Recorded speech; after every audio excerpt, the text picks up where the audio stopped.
বসুন্ধরা গ্রুপের চেয়ারম্যান আহমেদ আকবর সোবহান ও ব্যবস্থাপনা পরিচালক স্যাম সোবহান আনভির সহ তাদের পরিবারের 8 সদস্যের ব্যাংক হিসাব জব্দের নির্দেশ দেওয়া হয়েছে। কেন্দ্রীয় ব্যাংকের আর্থিক গোয়েন্দা বিভাগ, বাংলাদেশ ফিনান্সিয়াল ইন্টেলিজেন্স ইউনিট বিভিন্ন ব্যাংক এবং আর্থিক প্রতিষ্ঠানকে তাদের ব্যাংক হিসাব জব্দের নির্দেশ দিয়েছেন। ব্যাংক হিসাব জব্দের তালিকায় থাকা অন্যরা হলেন আহমেদ আকবর সোবহানের 4 ছেলে। আওয়ামী লীগের যুগ্ম সাধারণ সম্পাদক মাহবুবুল আলম হানিফ এবং তার পরিবারের ব্যাংক হিসাব জব্দ করা হয়েছে। এছাড়াও সিনিয়র সাংবাদিক মুন্নি সাহার ব্যাংক হিসাব তলব করেছে সংস্থাটি।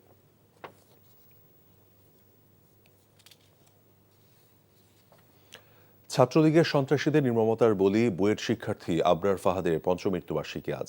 ভারতীয় আগ্রাসনের বিরোধিতা করায় শিবির সন্দেহে তাকে পিটিয়ে নির্মমভাবে হত্যা করা হয়। ন্যায়ের প্রশ্নে সদা আপোষহীন আবরার এখন সাহস আর বিদ্রোহের মূর্ত প্রতীক। অসীম মহাকালের যাত্রায় তাকে স্মরণ করবে এদেশের মানুষ। রিপোর্ট করছেন নূর হোসেন। 6 অক্টোবর 2019, শুনশান মধ্যরাত। তখনও কিছুই জানেন না বুয়েটের শেরেবাংলা হলের শিক্ষার্থীরা। ততক্ষণে নির্মম এই হত্যাকাণ্ডের সাক্ষী হয় মেধাবী বিদ্যাপীঠের দেয়াল। সিসি ক্যামেরায় দেখা যায় সেদিন রাত 8টায় ছাত্রলীগের কয়েকজন নেতা আবরারকে দ্বিতীয় তলার একটি কক্ষে ডেকে নিয়ে যায়। এরপরই শুরু হয় নারকীয় তাণ্ডব। ছাত্র শিবির সন্দেহে ক্রিকেট স্ট্যাম্প দিয়ে দফায় দফায় পেটানো হয় আবরার ফাহাদকে। বাঁচার আকুতিতেও গলেনি খুনি হৃদয়। রাত পেরিয়ে ভোর, মৃত্যু নিশ্চিত হলে লাশ গুম করার চেষ্টাও করে হত্যাকারীরা। ওরা বলছে তুই জানো ওকে শিবির সন্দেহে ধরা হয়েছে, শিবিরকে কেউ এইভাবে মারে, আমার এই দেখ শিবিরকে কিভাবে মারে আমি দেখাই। এইভাবে ওকে নির্যাতন করছে, কয়েকবার ও অজ্ঞান হয়ে গেছে, ওকে তারপরও এইভাবে মারা হয়েছে, প্রস্তাব করে দিছে, তারপরও মারা থামায় নাই, বলছে আরো 2 ঘন্টা পিটানো যাবে। শহীদ আবরারের শেষ বিদায়ও ছিল না বাধাহীন। কুষ্টিয়ায় গ্রামের বাড়িতে দ্রুত জানাজা শেষ করে দাফন সারতেও চাপ আসে প্রশাসনের পক্ষ থেকে। আর ঢাকায় আবরারের স্মরণে নির্মিত আগ্রাসন বিরোধী 8 স্তম্ভ ভেঙে দেয় সিটি কর্পোরেশন। সেখানে জানাজা করতে দেওয়া হয় নাই। তারপরে গ্রামে যখন ভাইয়া লাশ নিয়ে যাওয়া হয়, দেখা গেছে অনেক মানুষ জড়ো হইতে থাকে, তখন পুলিশের পক্ষ থেকে বারবার বলা হয় দ্রুত হচ্ছে আপনারা লাশ দাফন করে দেন। 1-2টা পোস্টও দিছি, তো সেই পোস্টগুলো ডিলিট করার জন্য মানে দেখা গেছে যে সরকার বা ধরেন হচ্ছে এমপিরা ফোন দিয়ে আব্বুকে বলছে পোস্টগুলো ডিলিট করতে বলেন, না হলে ভালো হবে না। কুষ্টিয়ায় জন্ম নেয়া শহীদ আবরার ছোটবেলা থেকেই ছিলেন ব্যতিক্রম।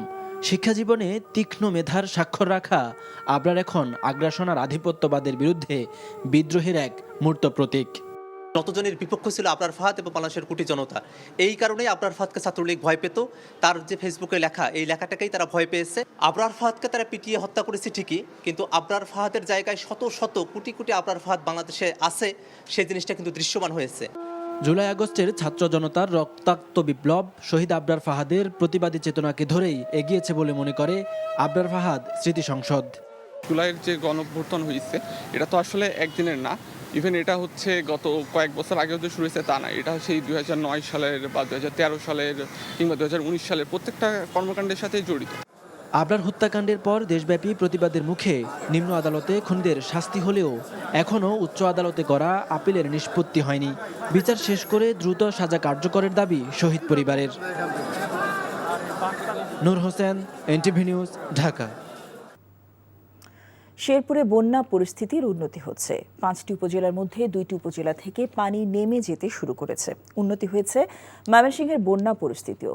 দুর্গত এলাকায় দেখা দিয়েছে বিশুদ্ধ খাবার ও পানির সংকট। বিস্তারিত জীবন আহমেদের ডেস্ক রিপোর্টে। শেরপুর থেকে নামছে বানের পানি, কিছুটা স্বস্তিতে বানভাসীরা।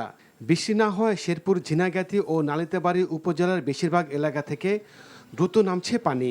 নালিতাবাড়ি তিনানি সড়কের একটি অংশ ঢলের স্রোতে সেতুর পাশের মাটি সরে যাওয়ায় এই সড়কে যান চলাচল বন্ধ রয়েছে।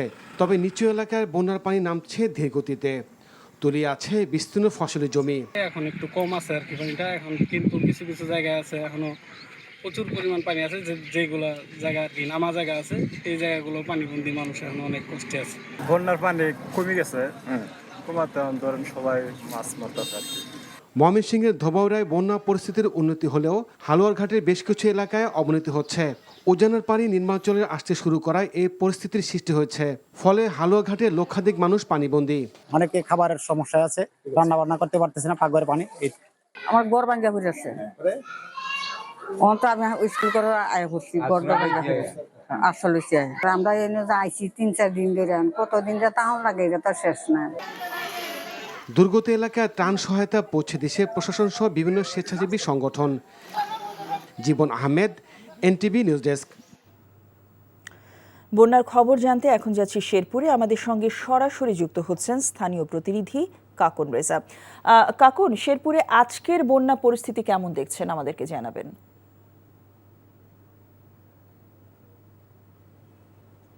আজকে দেখতে পাচ্ছেন আমরা রোদের মধ্যে লাইভ দিচ্ছি, লাইভে আছি রোদে।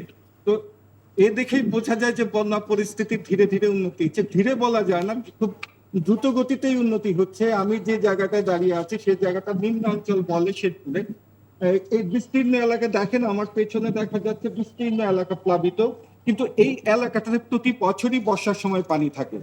এইবার একটু হয়তো বেশি, কিন্তু এই পানিটাও স্থানীয়দের সাথে আমার কথা হয়েছে, এই পানিটাও তারা আশা করছে 2-1 দিনের মধ্যে নেমে যাবে। তবে বন্যা পরিস্থিতি এদিকেও ঝিনাইগাতি এবং নালিতাবাড়ী উপজেলার উন্নতি হওয়ার পরেও এই পানিগুলো যেখানে নামছে শেরপুরের দুটো জায়গা, বিশেষ করে শেরপুরের দুটো ইউনিয়ন, পাকুড়িয়া ইউনিয়ন এবং গাজীর খামার ইউনিয়নে পানি নিম্নাঞ্চলে, ওই ইউনিয়ন নিম্নাঞ্চলে পানি বাড়ছে। সেখানে কিছুটা দেখা যাচ্ছে বন্যা পরিস্থিতি। আশা করছি যে আমরা 5-7 দিনের মধ্যেই এই পানি নেমে যাবে। আর ত্রাণ তৎপরতা এখানে চলছে প্রশাসন, সেনাবাহিনী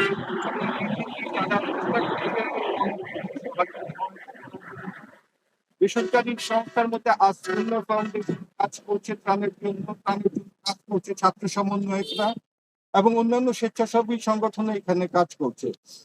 এখান থেকে কৃষি অধিদপ্তর জানিয়েছে তাদের 700 একরের উপর 700 হেক্টরের উপর জমিতে ধানের জমি তাদের পানির নিচে। তারা আশা করছে যদি 2-1 দিনের মধ্যে পানি নেমে যায় তাহলে ধানের খুব একটা ক্ষতি হবে না। কিন্তু এখানে ক্ষতির যেটা দাঁড়িয়েছে সেটা হলো সবজি ক্ষেতের প্রচন্ড ক্ষতি হবে। আমাদের এই অঞ্চলটা সবজি চাষের জন্য বিখ্যাত, যার ফলে এই বন্যায় এই অঞ্চলে সবজি চাষের ব্যাপক ক্ষতি হতে পারে, এটা ধারণা করছে কৃষি অধিদপ্তর। আমার আজ কালকেও কথা হয়েছে জেলা প্রশাসকের সাথে, তারা বলেছে যে তারা সমন্বয় করছে, বিভিন্ন আশ্রয় কেন্দ্রে যারা ছিল তারা শুকনা খাবার সরবরাহ করছে। এই ছিল জসিন্তা আমাদের শেরপুরের আজকের বন্যা পরিস্থিতি।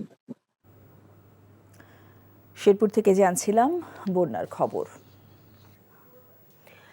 কোটা বাতিল করে লটারির মাধ্যমে সাধারণ মানুষের জন্য সরকারি জমি বরাদ্দের কথা জানিয়েছেন গৃহায়ন ও গণপূর্ত উপদেষ্টা আদিলুর রহমান খান। রাজধানীর মতিঝিলে বিশ্ব বসতি দিবসের এক আলোচনা সভায় একথা বলেন তিনি। এ সময় পরিবেশ উপদেষ্টা বলেন, প্রতিষ্ঠার পর থেকে রাজুকের স্বচ্ছতা ও জবাবদিহিতার কমতি রয়েছে। নাজিবুর রহমানের রিপোর্ট। সুউচ্চ অট্টালিকা আর ঘন বসতিপূর্ণ এ রাজধানীতে সবুজের ছাপ ধূসর। প্রায় 2 কোটি জনসংখ্যার এ শহর দখল দূষণের কারণে হারিয়েছে তার বসবাসযোগ্যতা, যার দায় নগরীর উন্নয়ন সংস্থারও কম নয়। এমন প্রেক্ষাপটে পালিত হচ্ছে 39তম বিশ্ব বসতি দিবস। ঢাকার অধিকাংশ বসতি অপরিকল্পিত থাকায় দুর্ভোগ নগরবাসীর নিত্যসঙ্গী। এক্ষেত্রে রাজুকের স্বচ্ছতা ও জবাবদিহিতা নেই বলে মন্তব্য করেন পরিবেশ উপদেষ্টা। এরশাদ সাহেব এটাকে ডিআইটি থেকে রাজুক করে দিল। রাজধানী খালি উন্নয়নই হলো আর উন্নয়নই হলো আর উন্নয়নই হলো, আর রাজুক খালি কর্তৃপক্ষই থাকলো কর্তৃপক্ষই থাকলো কর্তৃপক্ষই থাকলো। এখানে জবাবদিহিতা, স্বচ্ছতা এগুলো আমরা আসলে সত্যিকার অর্থেই দেখিনি। রাজুকের যে বোর্ডটা আছে, আমি মনে করি এইখানে আসলে ইনক্লুসিভনেসের দরকার আছে।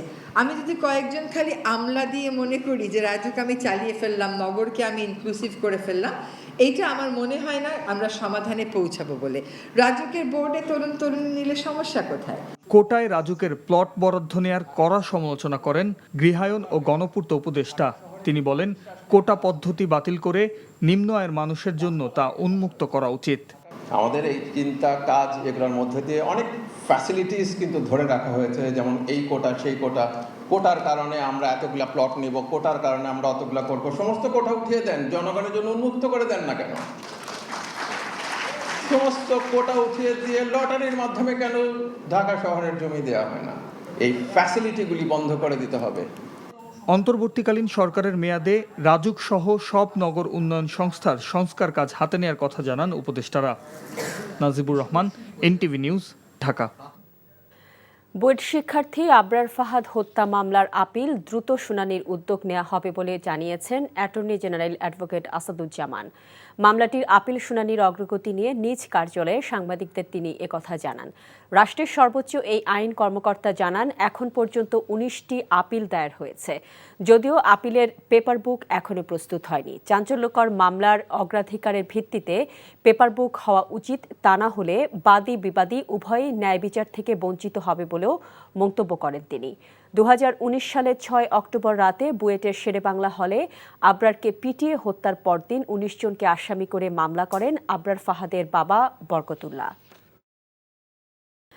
আসন্ন দুর্গাপূজায় কোনো ধরনের জঙ্গি হামলার শঙ্কা নেই বলে জানিয়েছেন পুলিশের মহাপরিদর্শক মইনুল ইসলাম।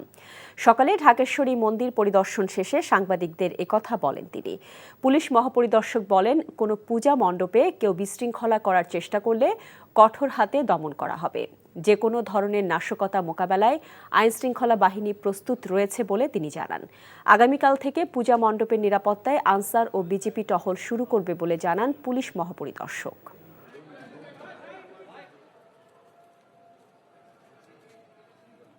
যে কোনো পূজা মণ্ডপে যদি কেউ শান্তি শৃঙ্খলা বিঘ্ন ঘটায়, যদি কেউ অপতৎপর চালায়, সেই ক্ষেত্রে তাৎক্ষণিক দ্রুত ব্যবস্থা নেওয়া হবে।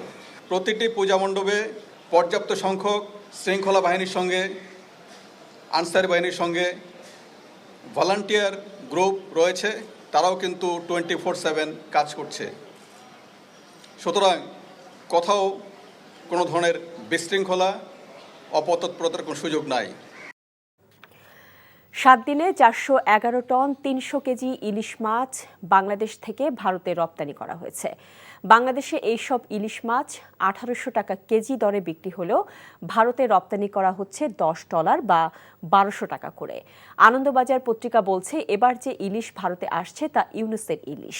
দুর্গাপূজায় পশ্চিমবঙ্গের মানুষের পাতে পদ্মার ইলিশ তুলে দিতে ডক্টর মোহাম্মদ ইউনুস সরকার 21 সেপ্টেম্বর বিজ্ঞপ্তি জারি করে ভারতে ইলিশ রপ্তানির অনুমতি দেয়। বেনাপোল কর্তৃপক্ষ নিশ্চিত করেছে, পেট্রাপোল হয়ে ট্রাকে করে বাক্সবন্দি ইলিশ ভারতে পৌঁছে যাচ্ছে।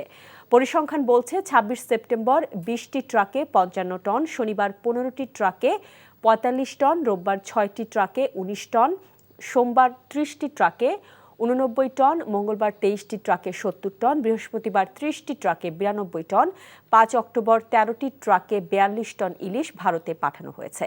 বাংলাদেশের 49টি রপ্তানিকারক প্রতিষ্ঠান গড়ে 50 টন করে ভারতের কাছে ইলিশ রপ্তানি করতে পারবে। মোট 2420 টন ইলিশ ভারতে এবার রপ্তানি করা যাবে বলেও নির্ধারণ করেছে বাংলাদেশ সরকার। হত্যা মামলায় ব্রাহ্মণবাড়িয়া 2 আসনের সাবেক সংরক্ষিত আসনের মহিলা সংসদ সদস্য শিউলি আজাদকে 8 দিনের রিমান্ড মঞ্জুর করেছেন আদালত। দুপুরে ব্রাহ্মণবাড়িয়া সিনিয়র জুডিশিয়াল ম্যাজিস্ট্রেট আদালতের বিচারক স্বাগত সাম্য এই রায় দেন। রোববার ঢাকা থেকে ডিবি পুলিশ তাকে গ্রেফতারের পর আজ তাকে আদালতে হাজির করে 10 দিনের রিমান্ড চাওয়া হয়। শুনানি শেষে 8 দিনের রিমান্ড মঞ্জুর করে আদালত। 2021 সালে নরেন্দ্র মোদী বিরোধী আন্দোলনে গুলিতে লিটন মিয়া নিহত হয়। এই ঘটনায় 2024 সালে 67 জনকে আসামি করে সরাইল থানায় একটি হত্যা মামলা দায়ের করা হয়েছে। সাংবাদিকদের সঙ্গে দাসসুলভ আচরণের সুযোগ নেই। ওয়েস্টবোর্ড সহ বেতনের বিষয়টি নিশ্চিত করতে হবে বলে জানিয়েছেন তথ্য সম্প্রচার উপদেষ্টা নাহিদ ইসলাম। দুপুরে প্রেস ক্লাবে এক মতবিনিময় সভায় তিনি বলেন, সব পক্ষের সঙ্গে আলোচনা করে পরামর্শের ভিত্তিতে গণমাধ্যম সংস্কার কমিশন ঘোষণা করা হবে। অনুষ্ঠানে মুক্ত সাংবাদিকতার চর্চায় সাংবিধানিক এবং কাঠামোগত সংস্কারের দাবি জানান বক্তারা। মেজবা হাসানের রিপোর্ট। নিশ্চয়ই একই রকম অভিজ্ঞতা যারা মাঠ পর্যায়ে রাষ্ট্রের চতুর্থ স্তম্ভ হলেও গণমাধ্যমকে স্বৈরাচার শেখ হাসিনা সরকার যেমন বশীভূত করে রেখেছিল, তেমনি মালিক পক্ষের নানামুখ চাপে মুক্ত সাংবাদিকতা করতে পারেনি দেশের গণমাধ্যমগুলো। রয়েছে অন্যায্য বেতন কাঠামো থেকে শুরু করে লেজুড়বৃত্তি সহ নানা অনিয়মের অভিযোগ। গণমাধ্যমের এই অবস্থা কিভাবে উত্তরণ সম্ভব তা নিয়ে এই আলোচনা ছিল মিডিয়া সাপোর্ট নেটওয়ার্কের। সভায় বক্তারা বলেন, গণমাধ্যম সংস্কারের জন্য সবার আগে প্রয়োজন নিরাপত্তা নিশ্চিত ও ডিজিটাল সিকিউরিটি অ্যাক্ট বাতিল করা। অভিযোগ করেন, বেতন কাঠামো সহ বিভিন্ন বিষয়ে মালিকপক্ষের দুর্বৃত্তায়ন মুক্ত সাংবাদিকতাকে বাধাগ্রস্ত করছে। একটা মিডিয়া মালিকের একটা পত্রিকার বেশি থাকতে পারবে না। তারপরে আপনার কালো টাকার মালিকদেরকে মিডিয়াতে আসার পথ বন্ধ কিভাবে করা যায়? আপনি কালো মিডিয়ার জায়গায় বন্ধ না করেন, আপনি কালো টাকার জায়গায় তাকে ধরেন, তার যে অর্থনৈতিক অপরাধ তা দিয়ে ধরেন। আমরা কিন্তু বিজ্ঞাপনের মাধ্যমে, মালিকানার লাইসেন্সের মাধ্যমে ক্লায়েন্ট তৈরি করে নিচ্ছি। এইখানে আমরা অনেক ধরনের সংস্কারের কথা বলছি, শেষ পর্যন্ত গিয়ে আমরা মালিকানার সংস্কারের কথা বলছি, কিন্তু বাংলাদেশের মিডিয়া ইকোনমি কন্ট্রোল করে কিন্তু গুটি কয়েক বিজ্ঞাপনী সংস্থা। দেশের যে কোনো পত্রিকায় কি ছাপা হবে না হবে তা যেমন রাজনৈতিক হস্তক্ষেপ ছিল, তেমনি আরও বেশি ছিল বিজ্ঞাপনী সংস্থার হস্তক্ষেপ। সেটা কিন্তু আমরা কখনোই চিন্তার মধ্যে আনিনি। মিডিয়ার জায়গাটা কোথায় হওয়া উচিত, মিডিয়া ফ্রিডমটা আমরা কিভাবে সমুন্নত রাখবো, সেটার ব্যাপারে সবাই মিলে আলাপ করি। তথ্য উপদেষ্টা জানান, সাংবাদিকরা কেন পেশাদারিত্বের সঙ্গে কাজ করতে পারে না সেসব বিষয়ে পর্যালোচনা চলছে। খুব দ্রুতই সংস্কারের কাজ শুরু হবে। সম্পাদক মালিকরা তারা কিন্তু ওয়েস বোর্ড নিয়ে এক ধরনের বিরোধিতা করে। সাংবাদিকতা আসলে যদি পেশা হয় তাহলে সেখানে এই পেশাদারিত্ব রক্ষা করতে হলে অবশ্যই তাকে সেই মর্যাদাটা আসলে দিতে হবে। এখানে মানে দাসসুলভ আচরণ করার আসলে কোনো সুযোগ নেই। সামনের দিনগুলোতে সাংবাদিকতার পেশাদারিত্ব নিশ্চিত ও তরুণদের আগ্রহী করে গড়ে তোলার কথা জানান উপদেষ্টা। Misbah Hasan, NTV news, Dhaka. বুধবার থেকে শুরু হচ্ছে সনাতন ধর্মাবলম্বীদের অন্যতম বৃহৎ ধর্মীয় উৎসব শারদীয় দুর্গাপূজার আনুষ্ঠানিকতা। দেশের অন্যান্য জেলার মতো বগুড়া, চাঁদপুর এবং শরীয়তপুরেও উৎসবকে ঘিরে চলছে নানা আনুষ্ঠানিকতার প্রস্তুতি। প্রতিমা তৈরির কাজ শেষ, চলছে রঙের শেষ আঁচড় এবং মণ্ডপগুলোতে চলছে সাজসজ্জা। প্রতিনিধিদের পাঠানো তথ্য ছবিতে দেখুন ডেস্ক রিপোর্ট। আর সময় নেই, বুধবার থেকে শুরু হচ্ছে শারদীয় দুর্গাপূজার আনুষ্ঠানিকতা। তাই ভক্তদের হাতে প্রতিমা তুলে দিতে দিনরাত ব্যস্ত সময় পার করছেন প্রতিমা শিল্পীরা। বগুড়ার মণ্ডপগুলোতে শেষ পর্যায়ের প্রস্তুতির কাজ চলছে। পূজা আয়োজন নিয়ে প্রথম দিকে শঙ্কা থাকলেও এখন আর শঙ্কা নেই বলেন আয়োজকরা। এবছর জেলায় 534টি মণ্ডপে দুর্গাপূজা অনুষ্ঠিত হবে, যা বিগত বছরের তুলনায় কম। গতকাল মহালয়ার ভিতর দিয়ে আমাদের পূজার উৎসব শুরু হয়ে গেছে।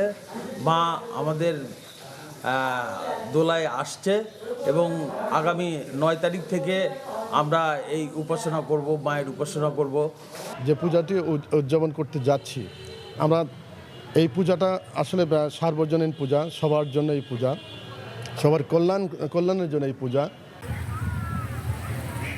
শারদীয় দুর্গোৎসবকে ঘিরে চাঁদপুর শহর সহ পুরো জেলায় এখন সাজ রব। এবছর চাঁদপুর জেলায় 221টি পূজা মণ্ডপে দুর্গাপূজার আয়োজন করা হয়েছে।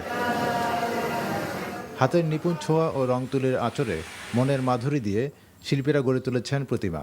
জেলা প্রশাসক এবং পুলিশ সুপার এবং আর্মি তাদের সাথে যৌথ মিটিং করেছি আমরা, এবং সেই মিটিংয়ে সবাই আশ্বাস দিয়েছে শান্তিপূর্ণভাবে পুজো হবে। শরীয়তপুরে 6টি উপজেলায় 102টি পূজা মণ্ডপে শারদীয় দুর্গাপূজা উদযাপন করা হবে। বৃষ্টির কারণে পিছিয়ে থাকলেও নির্দিষ্ট সময়ে প্রতিমা প্রস্তুত সম্পন্ন হবে আশা করছেন শিল্পীরা। আসন্ন দুর্গাপূজায় নিরাপত্তা নিশ্চিত করতে পুলিশের পক্ষ থেকে সব ধরনের প্রস্তুতি সম্পন্ন করা হয়েছে বলে জানিয়েছেন শরীয়তপুরের পুলিশ সুপার। যেখানে অতি গুরুত্বপূর্ণ যে পূজা মণ্ডপ যেগুলো আছে সেখানে আমরা আমাদের স্ট্যাটিক ওখানে ফোর্স থাকবে, ডিপ্লয়মেন্ট থাকবে, অর্থাৎ সবসময় ওখানে সার্বক্ষণিক ফোর্স ডিপ্লয়মেন্ট থাকবে। 9 অক্টোবর মহাষষ্ঠী, এরপর 13 অক্টোবর বিজয়া দশমীর পূজা শেষে ওই দিন প্রতিমা বিসর্জনের মধ্য দিয়ে 5 দিনব্যাপী দুর্গোৎসব শেষ হবে। আহমেদ শরীফ, এনটিভি নিউজ ডেস্ক। শহীদ আবু সাইদ সম্পর্কে কটূক্তি এবং প্রধান উপদেষ্টার সমালোচনা করার প্রতিবাদে রংপুরে বিক্ষোভ সমাবেশ করেছে বেগম রোকেয়া বিশ্ববিদ্যালয় বৈষম্য বিরোধী ছাত্র আন্দোলন।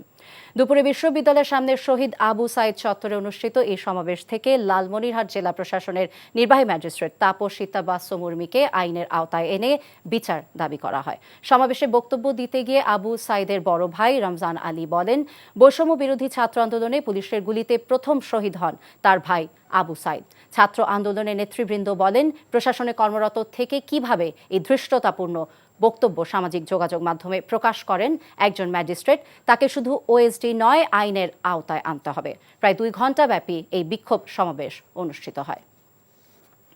শারদীয় দুর্গাপূজা উপলক্ষে বেনাপোল বন্দর দিয়ে টানা 5 দিন বন্ধ থাকবে দুই দেশের আমদানি রপ্তানি বাণিজ্য। তবে স্থলবন্দর দিয়ে পাসপোর্টধারী যাত্রীদের যাতায়াত থাকবে স্বাভাবিক। সকালে বেনাপোল বন্দরের ডেপুটি ডিরেক্টর সজীব নাজির বন্ধের বিষয়টি নিশ্চিত করেছেন। চিঠিতে বলা হয়, আসন্ন দুর্গাপূজা উপলক্ষে 9 অক্টোবর থেকে 13 অক্টোবর পর্যন্ত ওই 5 দিন আমদানি রপ্তানি কার্যক্রম বন্ধ থাকবে। 14 অক্টোবর থেকে যথারীতি আমদানি রপ্তানি বাণিজ্য কার্যক্রম পুনরায় শুরু হবে। সিলেটে বকেয়া বেতন ভাতা পরিশোধ এবং চাকরি স্থায়ীকরণের দাবিতে সড়ক অবরোধ করেছে সিলেট মেডিকেল বিশ্ববিদ্যালয়ের কর্মকর্তা এবং কর্মচারীরা। দুপুরে সিলেট নগরীর চৌহাট্টায় অবস্থিত মেডিকেল বিশ্ববিদ্যালয়ের সামনে বৈষম্য বিরোধী কর্মকর্তা এবং কর্মচারী পরিষদের ব্যানারে এই কর্মসূচি পালন করেন তারা। এ সময় তারা চৌহাট্টা আম্বরখানা সড়ক বন্ধ করে বিক্ষোভ প্রদর্শন করে। পরে তারা নানা দাবি সংক্রান্ত ব্যানার এবং প্ল্যাকার্ড প্রদর্শন করেন। বকেয়া বেতন ভাতা পরিশোধ এবং চাকরি নিয়মিতকরণের দাবি জানান আন্দোলনকারীরা। বিএনপি কর্মী আমিনুল হত্যার অভিযোগে পল্টন থানার মামলায় সাবেক মন্ত্রী সাবের হোসেন চৌধুরীকে 5 দিনের রিমান্ডে দিয়েছে আদালত।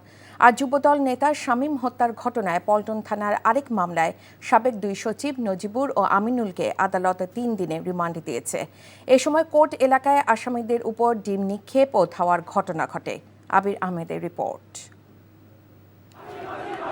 সাবেক মন্ত্রী সাবের হোসেন চৌধুরীকে 2022 সালে বিএনপি কর্মী আমিনুল হত্যা মামলায় গ্রেফতার দেখানো হয়। সোমবার তাকে আদালতে তোলার সময় ডিম ছড়ে বিএনপি কর্মীরা, দেয়া হয় স্লোগান। এ সময় পুলিশ আদালতের কাছে 10 দিনের রিমান্ড আবেদন করলে শুনানি শেষে বিচারক মাহবুবুল হক 5 দিনের রিমান্ড মঞ্জুর করেন।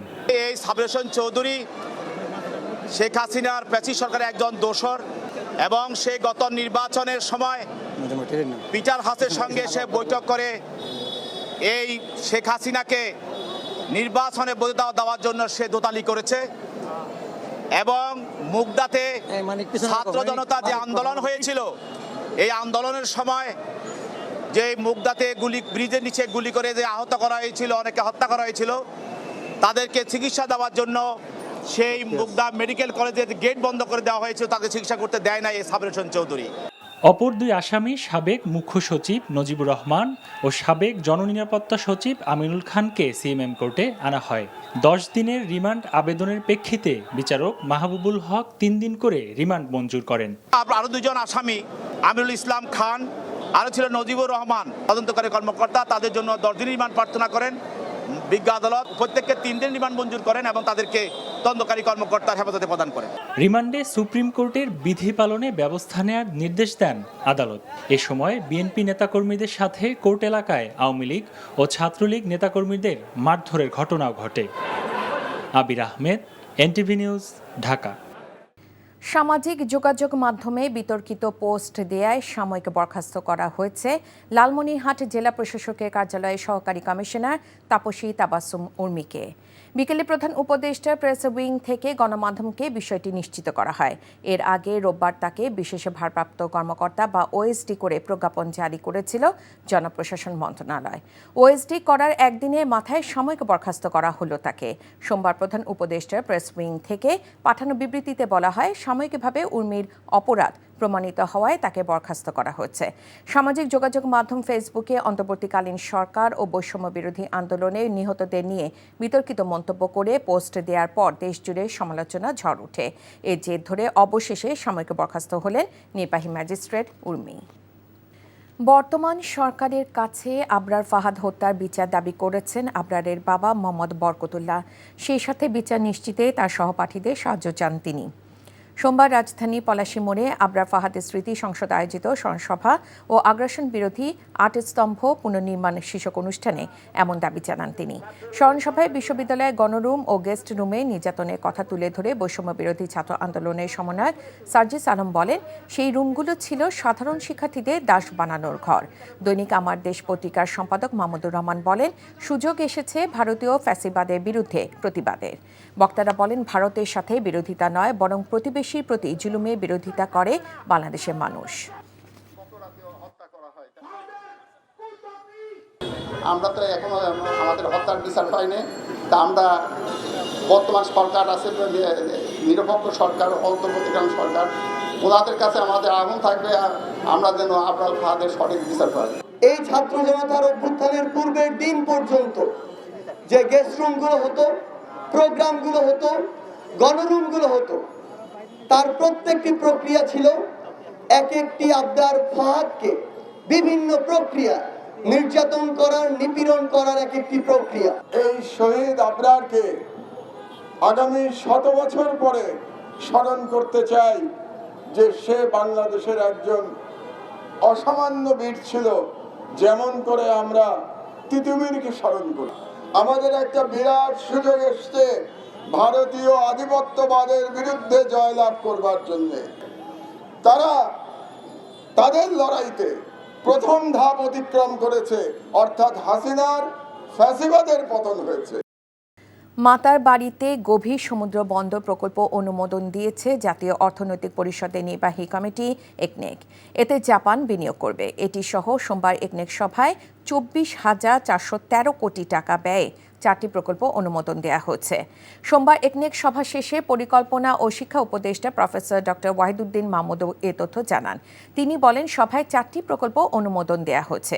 এর মধ্যে সরকারি তহবিল থেকে অর্থায়ন হবে 7,746 কোটি 66 লাখ টাকা, আর বিদেশি ঋণ ও অনুদান 16,012 কোটি 33 লাখ টাকা ও সংস্থার নিজস্ব অর্থায়ন 653 কোটি 95 লাখ টাকা। উপদেষ্টা আরও বলেন, সারা দেশে সরকারি গাড়ির হিসাব করে গাড়ির উপযোগিতা ও জীবনকাল কম হয় কেন তা খতিয়ে দেখা হবে। ঢাকার বাইরে সিটি কর্পোরেশন ও পৌরসভায় নাগরিক সুবিধা বাড়িয়ে রাজধানীকে বিকেন্দ্রীকরণ করা হবে জানিয়ে তিনি বলেন, একনেকে প্রকল্প পাশ হয়েছে, কোনো সরকার ইচ্ছা মতো যাতে তা পরিবর্তন করতে না পারে সেজন্য নীতিমালা করা হবে। দেখে দেখে কোনগুলো সম্পূর্ণভাবে রাজনৈতিক প্রকল্প, কোনগুলো রাজনৈতিক প্রকল্প হলেও অনেক দূর খরচ হয়ে গেছে, একবার খরচ হয়ে গেলে ওগুলোকে তো শেষ না করলে পুরো টাকাটাই বাকি হয়ে যাবে। আর যেই প্রকল্পগুলো একটু শুরু হয়েছে, এটা যা খরচ হয়েছে এটা মেনে নিয়েও যদি শেষ করে দেওয়া যায় তাহলেই ভালো। এটা একটা নীতিগত সিদ্ধান্ত হয়েছে, ওনারা খুব দক্ষতার সাথে সেটা করছেন বলে আমার বিশ্বাস। কারণ আমার কাছে যে প্রকল্পগুলো এখন আসছে সেগুলোর মধ্যে আর ওইরকম প্রকল্প আমি দেখছি না। এ কারণে আমি এগুলো এনইসিটি নিয়ে যেতে চাচ্ছি। এই প্রক্রিয়াটা আমি আরো দ্রুত করতে চাচ্ছি। 53 বছরে সব জঞ্জাল মুক্ত করে নতুন বাংলাদেশ গড়তে হবে জানিয়ে শিশু ও মহিলা বিষয়ক মন্ত্রণালয়ের উপদেষ্টা শামীম এস মুর্শিদ বলেছেন, এজন্য শিশুদের নিরাপদ ভবিষ্যৎ গড়ে তুলতে হবে। দুপুরে রাজধানী ওসমানী স্মৃতি মিলনায়তনে ছাত্র জনতার গণ অভ্যুত্থানে নিহত 105 শিশু শহীদের পরিবারের হাতে সম্মাননা ও আর্থিক সহায়তা তুলে দিয়ে এসব কথা বলেন তিনি। নূর হোসেনের আরেকটি রিপোর্ট। এবারের বিশ্ব শিশু দিবসের আয়োজন ছিল একেবারেই ভিন্ন। শিশু দিবস উপলক্ষে রাজধানীর ওসমানী স্মৃতি মিলনায়তনে আনা হয় ছাত্র জনতার গণ অভ্যুত্থানে প্রাণ হারানো 105 শিশু শহীদের পরিবারের সদস্যদের নাম ঘোষণা করছি। বৈষম্য বিরোধী ছাত্র আন্দোলনের শহীদদের স্মরণে 1 মিনিট নীরবতার মধ্য দিয়ে শুরু হওয়া অনুষ্ঠানে 105 শিশুর পরিবারের সদস্যদের হাতে সম্মাননা ও আর্থিক সহায়তা তুলে দেন শিশু ও মহিলা বিষয়ক মন্ত্রণালয়ের উপদেষ্টা শারমিন এস মুর্শিদ সহ অতিথিরা। সম্মাননা নিতে এসেও কান্না থামাতে পারেননি শহীদ পরিবারের সদস্যরা। আমার একমাত্র ছেলের বুকের মধ্যেখানে একটা গুলি বুলেটেই তার জীবন প্রদীপ নিভিয়ে দিল। আজকে যারা এই বাংলাদেশের শাসনভার গ্রহণ করেছে তাদের প্রতি আমাদের একটু চাওয়া, এসব শহীদ সকল শহীদদের দিকে একটু দৃষ্টি দেন। সম্মাননা তুলে দিয়ে শারমিন এস মুর্শিদ বলেন, ব্যক্তিগত স্বার্থের জন্য যারা বছরের পর বছর অন্যায়ের প্রতিবাদ করতে পারেনি, তরুণরা তাদের প্রত্যাখ্যান করেছে। গত 15 বছর এটাকে আমরা কফিনের শেষ পেরেক বলে না, কফিনে পেরেক দিতে হয়। এই কফিনের শেষ পেরেকগুলো আমরা ঠুকেছি গত 15 বছরে। আমরা দায়িত্ব নেইনি এবং দায়িত্বটা নেইনি সেইভাবে আমরা মুখ ফিরিয়ে থেকেছি। আপনারা যারা অভিভাবকরা আছেন তারা যে কষ্ট পাচ্ছেন এবং যে বিচার চাইছেন, সেই বিচারটা কিন্তু আমাদেরও চাওয়া। এবং সেই বিচার হতে হবে। তরুণদের স্বপ্নের নতুন বাংলাদেশ গড়তে সবাইকে সহযোগিতা করার আহ্বানও জানান শিশু ও মহিলা বিষয়ক মন্ত্রণালয়ের উপদেষ্টা শারমিন এস মুর্শিদ। নূর হোসেন, এনটিভি নিউজ, ঢাকা। আগামী 15 অক্টোবর এইচএসসি ও সমমানের পরীক্ষার ফল প্রকাশ করা হবে। সোমবার ঢাকা শিক্ষা বোর্ডের চেয়ারম্যান ও শিক্ষা বোর্ডগুলোর চেয়ারম্যানদের সংগঠন আন্তঃশিক্ষা বোর্ড সমন্বয় কমিটির সভাপতি তপন কুমার সরকার এই তথ্য জানিয়েছেন। এসএসসি বা সমমানের পরীক্ষার নম্বরের ভিত্তিতে অর্থাৎ বিষয় ম্যাপিং করে এবার হচ্ছে এইচএসসি বা সমমানের পরীক্ষার ফলাফল। এ বিষয়ে আন্তঃশিক্ষা বোর্ড সমন্বয় কমিটির সভাপতি তপন কুমার সরকার জানিয়েছিলেন, যেসব বিষয় পরীক্ষা হয়েছিল সেগুলোর উত্তরপত্র মূল্যায়ন করে ফলাফল প্রকাশ করা হবে, আর যেসব বিষয়ের পরীক্ষা হয়নি সেগুলোর ফলাফল প্রকাশ করা হবে এসএসসি বা সমমানের পরীক্ষার ফলাফলের ভিত্তিতে বিষয় ম্যাপিং করে। বিষয় ম্যাপিংয়ের জন্য একটি নীতিমালা আছে। এই প্রক্রিয়ায় একজন পরীক্ষার্থী এসএসসিতে একটি বিষয়ে যত নম্বর পেয়েছিল, এইচএসসিতে সেই বিষয়ে থাকলে তাতে এসএসসিতে প্রাপ্ত পুরো নম্বর বিবেচনায় নেওয়া হবে। চিকিৎসা শাস্ত্রে অনবদ্য অবদান রাখায় চলতি বছর যৌথভাবে নোবেল জিতেছেন দুই মার্কিন বিজ্ঞানী ভিক্টর অ্যামব্রস এবং গ্যারি রাফকুন। সোমবার নরওয়ে থেকে তাদের নাম ঘোষণা করে নোবেল কমিটি। বলা হয়, মাইক্রো আরএনএ আবিষ্কার এবং পোস্ট ট্রান্সক্রিপশন জিন নিয়ন্ত্রণে অবদান রাখায় তাদের এ পুরস্কার দেওয়া হয়েছে। ভিক্টর অ্যামব্রস 1953 সালে যুক্তরাষ্ট্রের নিউ হ্যাম্পশায়ারে জন্মগ্রহণ করেন। বর্তমানে তিনি ম্যাসাচুসেটস মেডিকেল স্কুল বিশ্ববিদ্যালয়ে ন্যাচারাল সায়েন্সের প্রফেসর হিসেবে কাজ করছেন। অন্যদিকে গ্যারি রাফকুন 1952 সালে যুক্তরাষ্ট্রের ক্যালিফোর্নিয়ায় জন্মগ্রহণ করেন। তিনি 1985 সালে ম্যাসাচুসেটস জেনারেল হাসপাতাল এবং হার্ভার্ড মেডিকেল স্কুলে প্রধান গবেষক হন। বর্তমানে এখানে জেনেটিক্সের প্রফেসর হিসেবে কাজ করছেন তিনি। আগামী 11 অক্টোবর সবচেয়ে আকর্ষণীয় পুরস্কার শান্তিতে নোবেল জয়ীর নাম ঘোষণা করা হবে। ঘরের মাঠে দক্ষিণ আফ্রিকা সিরিজে সাকিব আল হাসানের অবসরের সম্ভাবনা রয়েছে বলে মন্তব্য করেছেন বিসিবির সভাপতি ফারুক আহমেদ। আসন্ন বিপিএলে উইকেট আন্তর্জাতিক মানের বানানোর পরিকল্পনা রয়েছে বলে জানিয়েছেন ক্রিকেট বোর্ড প্রধান। রিপোর্ট কুশলী ইয়াসিরের। যুব ক্রীড়া উপদেষ্টা আসিফ মাহমুদের বক্তব্যের পরই দেশের মাটিতে সাকিব আল হাসানের অবসরের বিষয়টি স্পষ্ট হয়ে যায়। এবার বিসিবি সভাপতি ফারুক আহমেদও দক্ষিণ আফ্রিকা সিরিজ দিয়ে সাকিবকে বিদায় জানানোর ইঙ্গিত দিলেন। হ্যাঁ, সাকিবের সাথে আমার যোগাযোগ হয়েছে। সাকিবের খুব ভালো সম্ভাবনা আছে বাংলাদেশ থেকে রিটায়ার করার। সাকিবের ব্যাপারটা পুরোপুরি গভর্নমেন্ট লেভেল থেকে আসতে হবে। আপনি জানেন, আগেও বলেছি আইন শৃঙ্খলা বাহিনী আছে, তারপরে এখানে অ্যাডভাইজার আছেন, চিফ অ্যাডভাইজার আছেন, তারা কিন্তু ডিসিশন নিবে তার সামগ্রিক যেই ইয়েটা নেয়ার, মানে দায়িত্বটা নেয়ার, ওটা যখন আমরা পেয়েছি। আর আমাদের যতটুকু ক্ষমতা, যেমন স্টেডিয়ামের ভিতরে আপনার ও ইনডোরে যাবে, ও মাঠে খেলবে, ওই যে ওইখানে আরেকটা প্র্যাকটিস গ্রাউন্ড আছে, ওখানে যাবে, এই দায়িত্বটা তো আমার নেওয়া খুব সহজ, সেটা আমরা নিতে পারবো। টি-20তে ধারাবাহিকভাবে ব্যর্থ ব্যাটাররা ক্রিকেটারদের মতে ঘরোয়া ক্রিকেটের মন্থর গতির পিচের কারণে এমনটা হচ্ছে। আগামী বছরের শুরুতে হতে চলা বিপিএল এর উইকেট আন্তর্জাতিক মানের করা হবে বলে জানিয়েছেন বিসিবি প্রধান। আমি এবার I will make sure T20 wicket Dhaka স্টেডিয়ামে যাতে স্পোর্টিং উইকেট হয়, ভালো খেলা দেখতে পারেন। যদি এই ক্লিয়ার ইনস্ট্রাকশন দেওয়ার পরে যদি উইকেটটা না তৈরি হয়, তাহলে আমি খুবই আপসেট হব। আইসিসির গ্লোবাল টি-20 সুপার লিগে বিপিএল এর বর্তমান চ্যাম্পিয়ন ফরচুন বরিশাল খেলবে না, তার বদলে রংপুর রাইডার্স খেলবে টুর্নামেন্টে, এমন সিদ্ধান্ত এসেছে এদিনের সভায়। কুশলী ইয়াসির, এনটিভি নিউজ, ঢাকা।